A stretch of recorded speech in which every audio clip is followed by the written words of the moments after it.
What's happening, people? Back with another reaction, back with some more Caro Emerald, and we're going back to the 2010 album Deleted Scenes from the Cutting Room Floor. Big shout out once again to Jim, friend and champion of the channel, for sharing this and a number of other Caro albums. And we're going to listen to Back It Up. You know, there's a few ways you could take the phrase, the idea of whether passing something in a vehicle or just in general. The other, whoa, I just saw something of interest. Back it up, I need to see this again. And that could obviously apply to, music or a movie or some form of art. Fair to say it could be more kinetic in terms of dancing. Obviously, there's a naughty usage of the phrase that perhaps shows up in some other genres of music. I'm not sure whether that would be, that level of sauce would be where I would expect to find a jazzy type of tune. Now, fair to say, I don't really know her music at large, and there's definitely a sexiness and a provocative nature, if you will. Like, it's that man, I forget exactly what the sequence of lines is, but if it's something like, I forget the first line, but then it's like, if it feels a little wrong, who cares? Like, there's, again, there's like an adult cheekiness to at least one or two songs that we've heard of the first few. So, yeah, I wouldn't necessarily be overly surprised if there was a more, like naughty rendering to the phrase. But I suppose, my first thought when I saw it is the idea of going past something and your brain telling you, hold on, back it up, I need to see whatever that was or hear whatever that was. So let's find out what Caro does with it. This is Caro Emerald. The tune is Back It Up, and it's from the 2010 album Deleted Scenes from the Cutting Room Floor.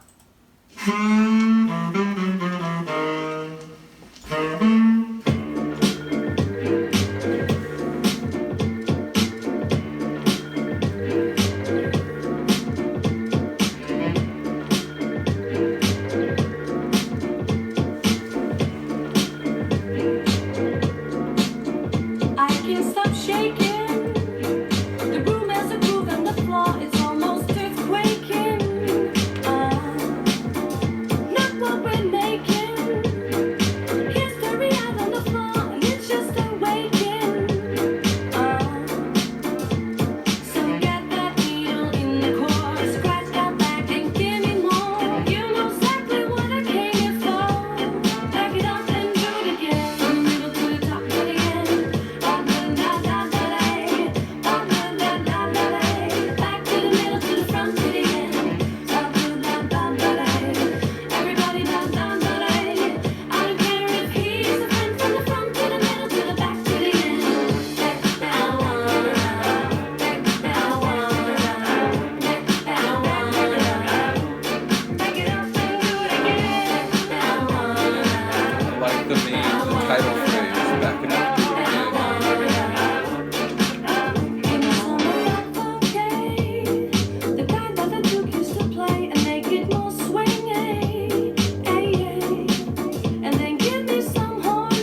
incredible.